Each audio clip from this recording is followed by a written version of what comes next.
Le 30 novembre 2017. Image crédit. Pixaba, une molécule anti-cancer issue du corail. Des résultats prometteurs. La start-up Coral Biome développe un nouveau médicament anti-cancer en exploitant des molécules d'une toxine issue du corail. Guerre de territoire, attaque chimique, toxine, ces termes ne sont pas là pour décrire un conflit, mais s'appliquent aux coraux qui mènent une vie loin d'être tranquille, dans les océans de la planète.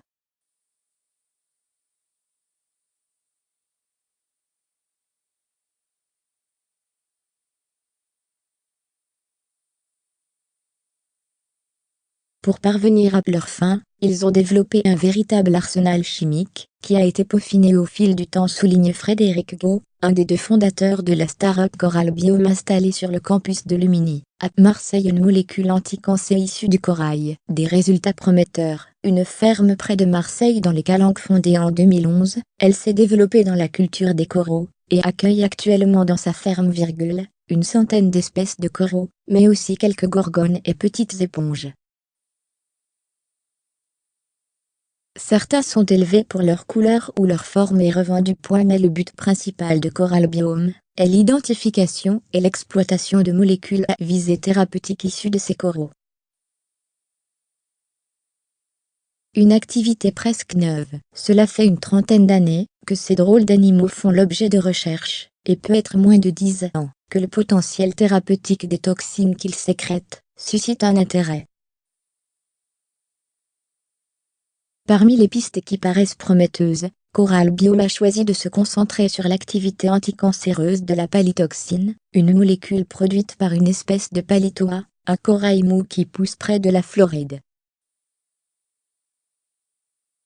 Cette toxine qui est sécrétée dans le mucus de l'animal, et lui sert à se défendre contre les prédateurs, et à tuer ses proies, précise Carole Valenti, la pharmacienne du groupe qui est chargée de transformer cette palytoxine en médicament anticancéreux.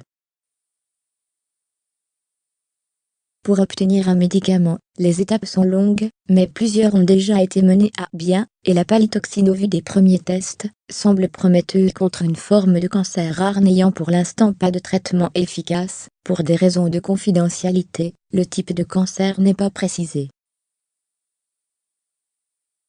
Une activité démontrée in vivo. Avant d'identifier cette capacité, il a fallu s'assurer de la constance de la source.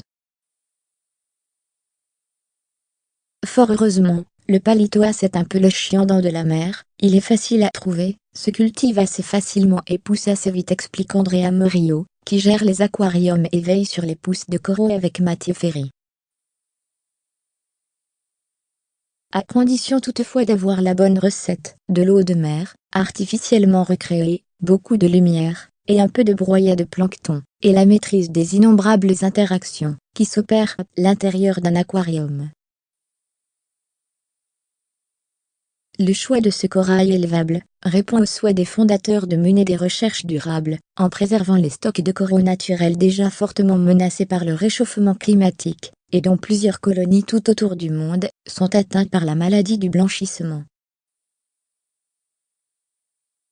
Après cela, il faut ensuite récupérer par extraction la toxine puis la purifier, la caractériser pour enfin pouvoir tester son potentiel thérapeutique.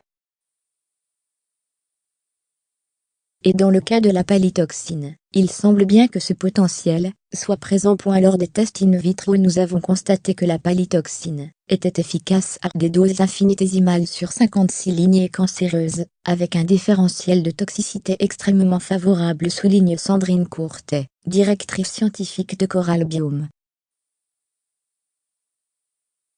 Cela signifie que la palytoxine s'attaque préférentiellement aux cellules malades en préservant celles qui sont saines, et qu'un médicament qui en serait dérivé aurait, potentiellement, peu d'effets secondaires.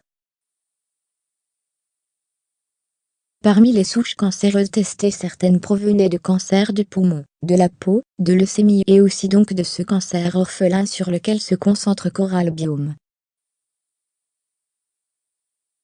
Nous avons choisi de développer cette application, car ce cancer est incurable, et nous espérons être les premiers à proposer un traitement, précise TPL.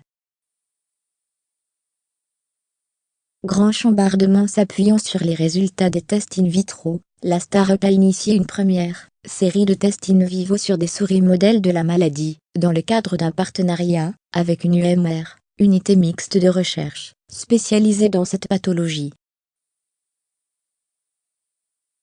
Là aussi les conclusions s'avèrent très positives.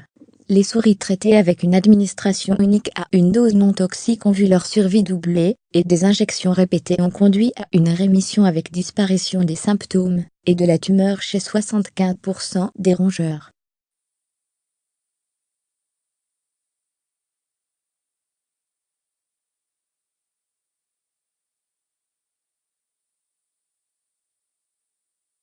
Pour le savoir, il faut maintenant enclencher une longue procédure de vérification et de certification.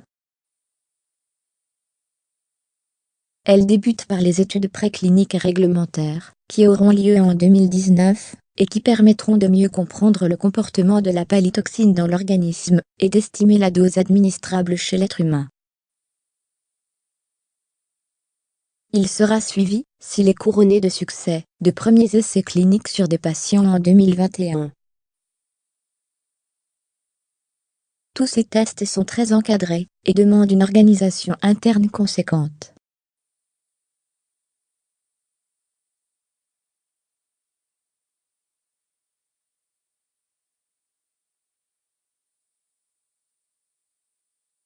La société qui prévoit de recruter du personnel lance aussi une levée de fonds de 5,3 millions d'euros auprès de fonds institutionnels et privés.